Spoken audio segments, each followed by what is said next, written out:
Greetings, hello, fellow.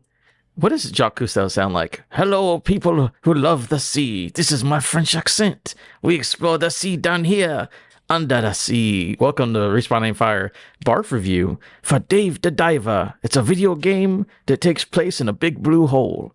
Joining me today on this illustrious crew of people talking about a video game, Chad. What's your favorite starfish, Michael Lennis? Favorite starfish is me. This is gonna sound like too cute and disgusting, but my best friend and I used to have nicknames for each other in college. He would call me Starfish, and I would call him Tiger. And in order to make Starfish sound as cool as Tiger, I made a bunch of paintings and drawings of starfish, like holding guns and like giant swords, just to make me feel as cool as a tiger. Starfish. Absolutely, I get it. And also, we have joining us the real French explorer, Alexander Kozina. I was trying to think of like famous cartoon, like fictional starfishes from media, and the only one that came to mind was Patrick from SpongeBob. So I'm going to say Patrick. There's also that one in The Little Mermaid who gets cut in half, and he's like, "Oh my God, I'm still alive." Oh, really? You remember that part? No, I don't remember that The last part. time I saw Little Mermaid was 8th grade when my girlfriend at the time forced me. She literally locked me in a room and made me watch it. And it traumatized me a little bit. Was that the part of the movie where like the French chef is like preparing all the fish and he's singing, "Oh, les poissons, les poissons"? Is it that part? No, it's when the Jamaican crab is hanging out in Europe. Oh. Anyways. You're Jamaican me crazy.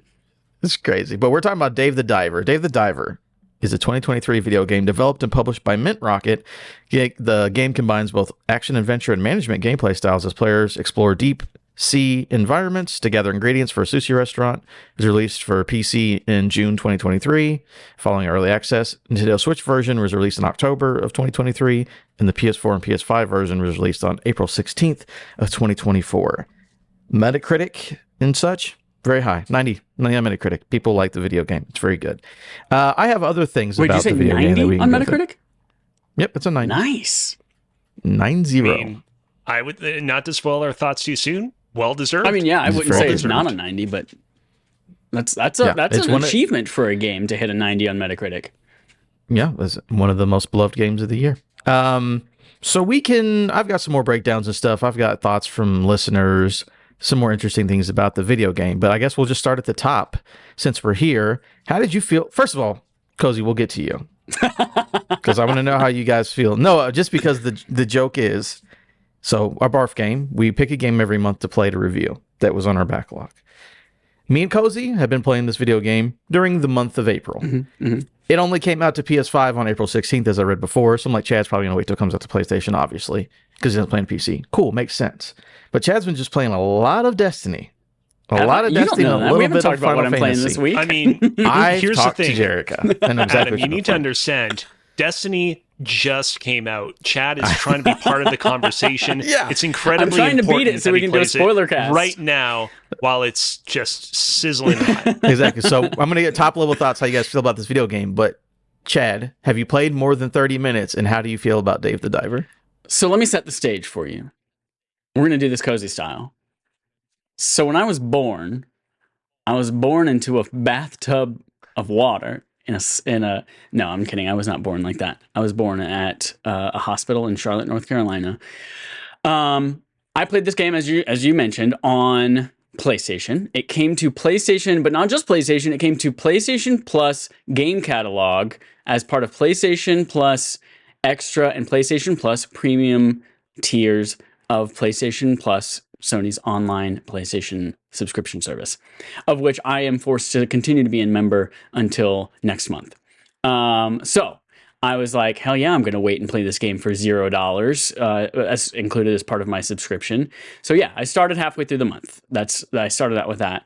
The last 2 weeks have also been like super busy and stressful at work. So time has been short. So I knew going into this one, I was not going to finish this game. Especially when I think the day that it got picked, we looked up on how long to beat. It was like 28 hours or something like that. And it was like, oh, fuck no. And there's no way I'm going to beat this in the month of April. So yeah, I did not beat this game, but I knew that going in. I played this game for probably, I can't decide if there's not a game clock on it or anything like that, but it's probably somewhere between like 12 and 15 minutes. There you go. I thought you were about to say hours. I'll be 100% honest. I was excited to play this game. I'm into this game. I'm into the idea of this game, and I booted it up yesterday for the very first time. And it was just not the right moment for me. It was not the time for this game to be in my life. Everything felt like work. It felt like I was doing 14 jobs in this game, and I just needed an escape. And also, everyone in the game was so mean to you in the first 12 to 15 minutes. Like, your first person who calls you on your phone is like, "Oh, I expected you to not be as ugly as you are." And he's like, "Wow, I can hear you." And it's like, I don't need this right now. I don't need this. I'm going to go back to Final Fantasy and Destiny. So yeah, I did not beat this game. I did play. I killed some fish. I did one night in the restaurant, and then I killed some more fish. I picked up an item that says, "Hey, this is an escape pod that lets you immediately go up to the surface." And then when I had 10 probably oxygen left, I freaked out and pushed every button I could to find that fucking canister that I picked up. Couldn't find it, and I died. And I said, "I'm gonna go play something else for now." So that's my journey with this game. So this is going to be a largely lopsided conversation between you all. So I've decided I'm going to spend this little bit fixing this hole. I'm going to sew up this hole in my dog's favorite chew toy. So he's got. I'll show this to the camera. I've already sewed it up once here. It's like a regular plushie. It's a dog toy plushie, but it's a regular plushie. And sometimes he loves tug of war. And sometimes I pull too hard and quickly, and his tooth just like rips a hole in it. And so, yeah, gotcha. I did that once here already, and now I'm going to do this one while we're on the podcast, because I obviously don't have as much to say about this game as you all, aside from it looks good. I can tell that the story and things like that, like the characters are very vibrant, and it looks like it's going to be more than just a fishing game. And I'm interested what you all have to say. Feel free to spoil it. I'm going to play maybe more of this game one day in the future when I don't feel like it's work, and I'm just curious. Okay. Cozy, what about you? So here's the thing. When I was born 29 years ago, I'm joking. This game is great. And more than just being a great game, I feel incredibly grateful to have played this, because to have a little bit of a slightly rambly, cozy preamble before I get into my proper thoughts on this. You might remember that last summer, almost a year ago, I went on a big, long trip to Europe. And on that trip to Europe, I decided to be very economical in terms of the games I brought alongside me. I brought alongside me a mod of Pokemon Emerald that I could play on my DS. And I brought along Moonlighter, which at the time was our BARF game for that particular month. The Pokemon game was great, but I forgot going into the trip to bring along a charger that could work with European-style plugs, and so I wasn't able to play it very much. Moonlighter, I had very high expectations for, because it was a game that people voted for in a poll that had a lot of other games that I thought would beat it out. And so it's like, oh, cool. Am I about to uncover a hidden gem within the, social sim management dungeon hunting genre? And man, I was so disappointed with that game. I don't want to continue to harp on my grievances that I had there, but that game really let me down, and it was just so incredibly satisfying to play this game and get to experience something that basically lives up to the promise of what a game like Moonlighter was promising, but do it like so much better. And then on top of that, have like a plethora of like weird ass mini games, weird ass moments in which its gameplay completely deviates from the norm of what the game is, and to have it still be consistently good all the way through. I remember another quick side tangent. Years ago, playing Sly 3, which is the third game in the Sly Cooper trilogy on the PS2. And that game, very similar, where you have your core gameplay of sneaking around as Sly Cooper, but that game, every 5 minutes would introduce a new minigame. And I'm sorry to all the Sly 3 fans out there, but that was shit. Like every single minigame that game would introduce, not very fun, consistently annoying. And this game somehow managed to pull off every single weird new minigame instance it introduces. There are a few towards the end that aren't that great. There's one where you have to pull back a leatherback what is it? It's like a leatherback turtle and slingshot it into like a glacier to break up the ice. That one wasn't very good. Every single other one, surprisingly excellent. So yeah, really enjoyed this one. Yep, I'm right there with you. This game. So I had heard about this back when it was on PC from very trusted sources. Those sources being McElroy Brothers. I can't tell which one is which. They were talking about it, and I was like, cool. Probably Griffin. I'll definitely check that out. I think Griffin and Justin, not the one who's not on the video game podcast. I don't remember his name. Travis? But no, they were talking about it. I was like, oh, cool. This game sounds awesome. I'll definitely get into it. And then we get, Game Award time, and it's just getting nominations all over the place. I was like, oh, that game they were talking about, people really like it. So I was like, I got to put it on the poll for BARF. This was also probably the most controversial game of the Game Awards season last year. Oh, I've got notes on it. I've got notes on it down here at the bottom. But yeah, no, the game was great. I get all the hype. I was super there with it. I'm right there with you, Cozy. It's for it to be so. Former guest of the podcast, CG Danny B's favorite game, like I'm not gonna say everyone. One of his favorite games is Moonlighter, and I'm like, yes, this feels like Moonlighter, but more enjoyable than Moonlighter because Moonlighter got tired of this. I'm like, I can run this sushi restaurant all day, baby. Let me just run this bad boy. Let me play this weird glow stick rhythm game with this creeper guy who gives me guns. Man, I'm all about it. This game is great. It's wonderful. Like Chad said, beautiful art style. I like the progression feels super good because it's like, okay, I'm going to dive once, dive twice, do the restaurant or do, whatever. And as the game goes, it's like, oh, now I can farm. I can do this. But it always feels like I'm making progress, even though it's a game I guess you could dick around in. Because every time I'm going, it's like, okay, there's like, you get a story mission. And it's like, okay, on my first dive, I'm going to get food for the restaurant. On the second dive, I'm actually going to do the story mission. So I just focus on story mission. And they're like, cool, awesome. We'll call you back in 2 days. And I feel like I'm always making progress in the story by also building up my restaurant at the same time and just enjoying every minute of it. So it's super good. I'm all about it. I actually didn't finish it because I think I'm about 17, 20 hours into it. And I was like, oh, this is so good. I know there's Godzilla DLC coming out. And I have the Dredge stuff installed. I'm like, I want to experience the Dredge stuff and Godzilla in this playthrough. So let me take a break, wait for that to come out so I can do all of it in this one single run. I thought, was Dredge a Dave the Diver crossover or was Dave the Diver a Dredge crossover? I thought it was the other way around. No, Dredge is inside of Dave the Diver. The guy from Dredge shows up and gives you missions in Dave the Diver. And Godzilla he's in the big blue hole. That's where he always is hanging out. I have just a disclaimer out there for anyone looking at the video version of this. As you can tell, I did not play the game. And so I am guessing. And there were a lot of wild screenshots of what this game could look like. And I was like, I don't know if this is real or whether this is fan art. And I did include a Godzilla one in here. So I guess that's not out, but Godzilla is in this. What's crazy is most of those screenshots are real, and I would say most of those screenshots are playable in some capacity. Like Adam was alluding to the like idol concert thing. That part is technically playable and not just like a glorified cutscene, which is impressive. I finished sewing him up. Saved his life. Yeah. There we go. That is another cool thing about this game, Chad, because obviously, like, all right, I go in, it's sort of like a roguelike. I go in, I dive in, I get fish, or I do missions, and I do the restaurant at night. But it's just filled with, it's like goofy anime cutscenes all over the place. Like every time you upgrade, he like, a drop of water goes in a pail and he pulls out his like sushi cutting sword, and like it is goofy and over the top in the right amount.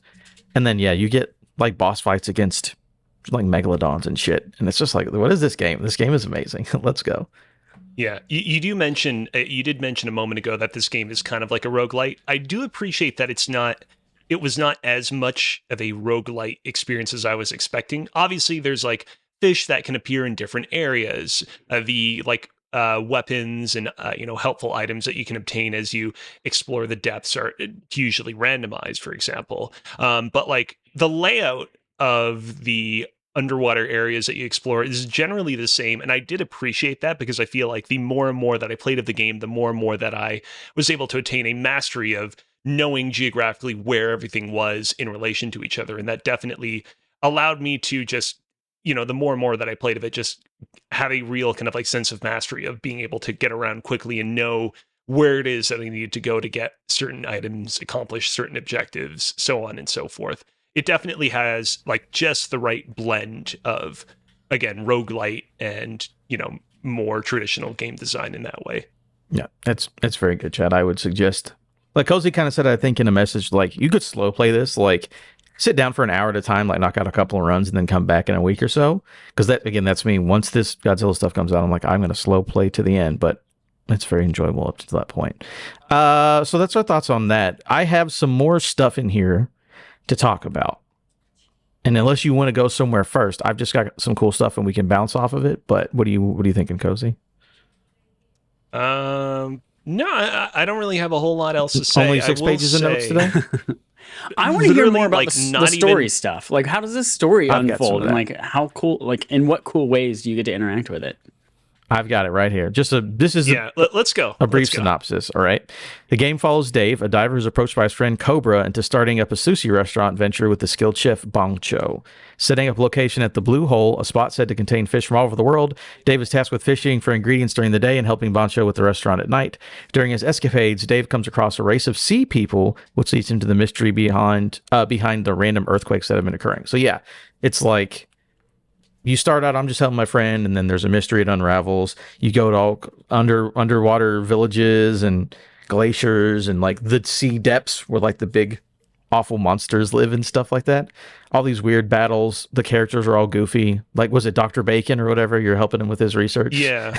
I love that guy. And also, concurrently to this, you're also fighting sea pirates and a like deep sea terrorist organization, and at one point you have to infiltrate their base like Snake from Metal Gear Solid. You literally like have the same health bar in Metal Gear Solid 3 and you collect a ration at one point. It's crazy. Yeah, the game literally is like, hey, how about a Metal Gear section? It's like, all right, let's go. So yeah, the story is like running the restaurant, but then other stuff is that. So there's like the restaurant drama, and then there's like the sea people mystery and what's going on. It goes some pretty crazy places. Like I said, there's a Metal Gear mission against pirates, which I love the pirates, how they're full of shit. They're like, we're protecting the ocean by killing everything in the ocean. I forget. There's something weird that they're like, you guys are hypocrites. That's pretty funny though. So yeah, no, the story stuff's cool. And I think that helps it along, just like propelling you to do something compared to just like get fish, do the restaurant. And I also think the characters are really good. Like the guy who does, so eventually there's a guy who's in the restaurant. He's like, you got to make a certain dish that he likes. He's like, oh, this reminds me, whatever. And then you eventually get to be, when Michael Bay comes into the restaurant, it's like, I want this very specific kind of thing. It's like, all right, Michael, like it's not Michael Bay, but it's Michael Bay, the director from the Transformers movies. And then you unlock farming where you can like grow, like there's fish farming and then like I'm growing rice and stuff.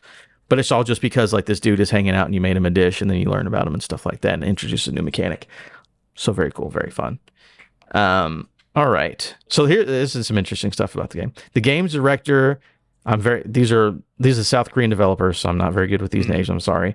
It's a Jae-hoo Hwang, based the initial concept on a real life restaurant on Jeju Island, whose owner dives for ingredients during the day and serves them during the evening. So by the way, this is a real guy who does this shit. Like they're like, yeah. That's fucking wild. Based on a true story. I would love to go to this restaurant where this weirdo goes and kills starfish in the day and feeds them to me at night. The development team's own diving experiences also served as inspiration, along with games such as Abzu, Metal Gear Solid, and Tornaco's Great Adventure. Whatever that is. It's a naked tornado. It's some sort of Tornado.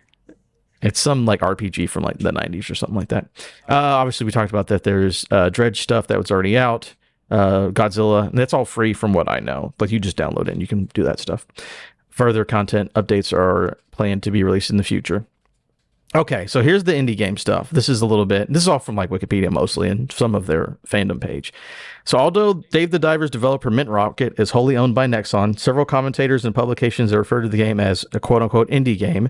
The game was nominated for Best Independent categories at the Game Awards and the Golden Joystick Awards. Responding to the game's nomination, Jeff Keighley, organizer of the Game Awards, stated, "Independent can mean different things to different people, and it's sort of a broad term, right?" Mint Rocket have stated they are not an independent studio. Vice president of Nexon's new development headquarters, so Kim, the vice president of Nexon, stated that Dave the Diver may look like an indie, but that's not necessarily the case. So the whole thing about them going through that is like, the developer said it's not an indie, and Jeff Keighley is like, I think for the people to get mad about that, it's like the people who nominated it decided it was an indie game because it looked like an indie game, not because it was actually an indie game. So I can't get mad at a game for being good that happens to have a style that looks like an indie game.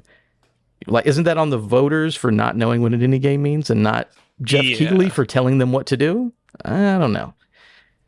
I don't give Mint Rocket any fault for making a good video game that just happens to look pixelated. I don't know. I'm like, you guys made a good game.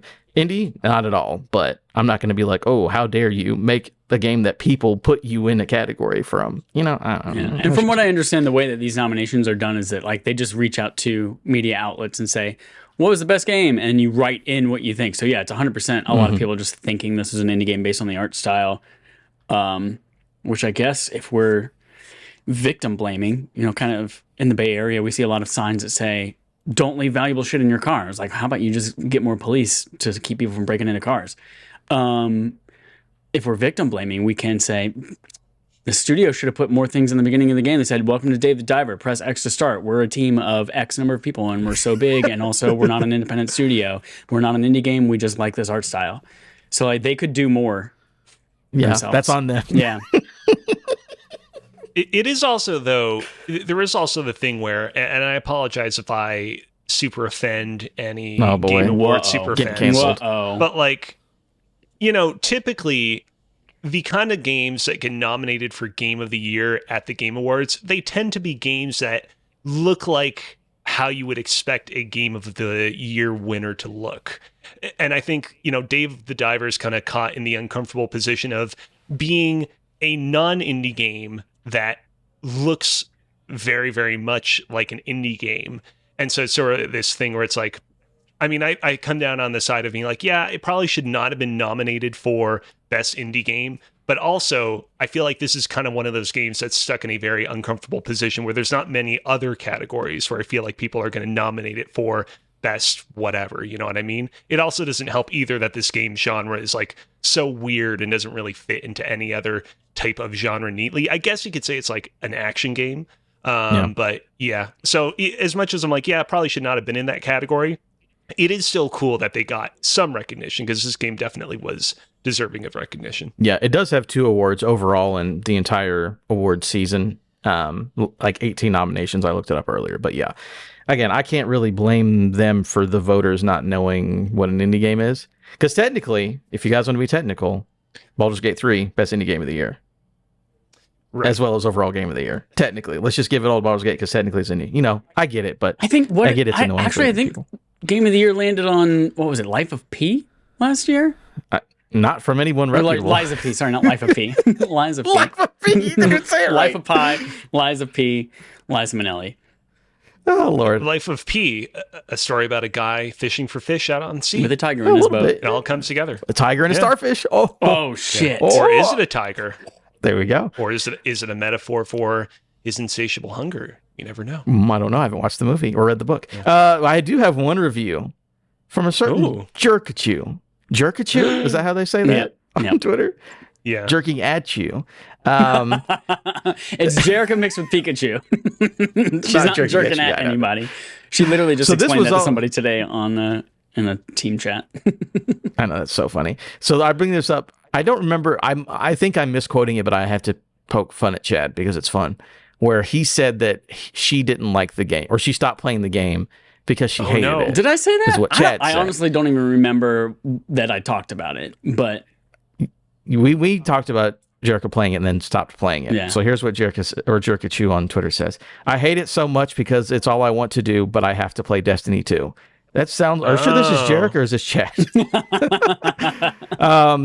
Incredible game that has such a unique way to tell a wholesome story through a restaurant sim, roguelike fishing expedition, and occasional rhythm game. There's even farming. 10 out of 10 Jerica game. So yes, she hates it because it's so good. Ask her the same question about Sea of Stars, and she'll get the same answer. That'd be so fun. Restaurant sim, roguelike fishing. I love 10 out of 10 Jerica game. No, that'd be great. But that's our one right in for Dave the Diver. Yeah, because there's not a lot to talk about because, you know, it's just like a good video game that has a cool story, and then you go fishing and then run a restaurant. But it's excellent and wonderful. Hopefully it'll be on, I think it's just got to come out to Xbox and it'll be everywhere. Play it wherever you can because it's a great game. And if you have PlayStation Plus, give me $40 a month. You can play it for free right now. No problem. Is there any final thoughts, fellas, before we get out of here? Talking about, I do have to bring up what next month's game is. I already know what it is. Yes, but is there any let's final definitely thoughts? do that. Okay. No, I'm good. Next month's game our backlog accomplishment with Respawn and Friend game. For the month of May, Cozy was ahead of it and decided to look up Mexican developers. Like, what's a game from a Mexican developer that we can play for our BARF game? The winner this month it was a 3-way tie on Patreon, patreon.com/respawnandfire. And the Twitter poll decided the deciding vote, and we'll be playing Kerbal Space Program. What? 1 specifically. Yeah. You can play 2 if you want to, but the spirit of the poll was that we would play the first game, which is better rated than the second game, and second game might have encountered a couple of roadblocks as of recent. Maybe we'll get into that on the Prime real? episode. HowLongToBeat.com says Kerbal Space Program is 115 hours just for the main story. Well, again, for the record, for everyone who's going to be playing this alongside us, you don't need to, quote unquote, roll credits on this game. You just got to play as much of it as you want to, get comfortable with the system. This is a space simulation game in which you're building spaceships and trying to make your way to the moon and beyond. So yeah, just have fun with it and come prepared. Write in your thoughts if you have any. Yeah, it's just dick around and play Space Simulator, the game. That's all it is. It's not. It's available on PlayStation, Xbox, Mac, PC, Linux, previous gen and this gen. Yeah, it's all over the place. And if you're listening to this before May 9th, I don't know when it comes out, it is on sale for $10 on PSN. Normally $40. Oh, that's 75% off. Basically. You want to hear my fun story about this, or should I tell my fun story about this on the I want to hear it and then say it again because I'll forget by then. Okay. What's your fun story? I learned what Kerbal Space Program was about 30 minutes ago. Having thought that I've known what Kerbal Space Program was for 7 years. It turns out what I was thinking of, I don't know if you remember this, Ubisoft in 2017 at E3 debuted a partnership with, what is his name? Joseph Gordon-Levitt. Oh, yeah, the bike guy. So he has a company called Hit Record. And they have a partnership program called Space Monkey Program. Right. Space Monkey Program is the program where independent artists can create assets for the game Beyond Good and Evil 2. And they will use those assets in the game and not pay you at all. And so you can do like audio, you can do radio stations in the game, you can do posters, like ads, all sorts of things. So this whole time, I thought Kerbal Space Program was some like precursor to Beyond Good and Evil 2. And then I just now learned that that's Space Monkey Program, not Kerbal Space Program.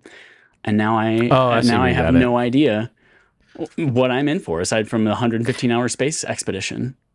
So were you expecting us to like make assets and give them away for free? I was like, I don't even know. Like, did this even release? Is it a game? Yeah. Is this Beyond Good and Evil related? Is this? I didn't know what it was. I'm like, all right, Kerbal Space Program. Did you something. Like following the logic of all this? Did you think that like Ubisoft has like a Mexico-based development studio that exclusively developed this? Didn't think twice. As you can tell, 30 minutes ago when I looked up screenshots of the other 3 games to figure out what they were right now, I put zero thought into it. So yeah, fair enough. That's funny. That was 30 minutes ago. But all right, everyone, that is our BARF game for the month. You can listen to the podcast, youtube.com/@respawnandfire, patreon.com/respawnandfire. Let us know how you feel about Kerbal Space Program. Play it along with us. Can you shoot those men into space without them exploding? I bet you won't the first time. And let us know if you've ever created anything for the Space Monkey Program and whether or not you got paid for it. That's great. And see you next time. What do we do here? I don't know. We just leave. We slowly back into a bush like Homer Simpson. Goodbye. Goodbye.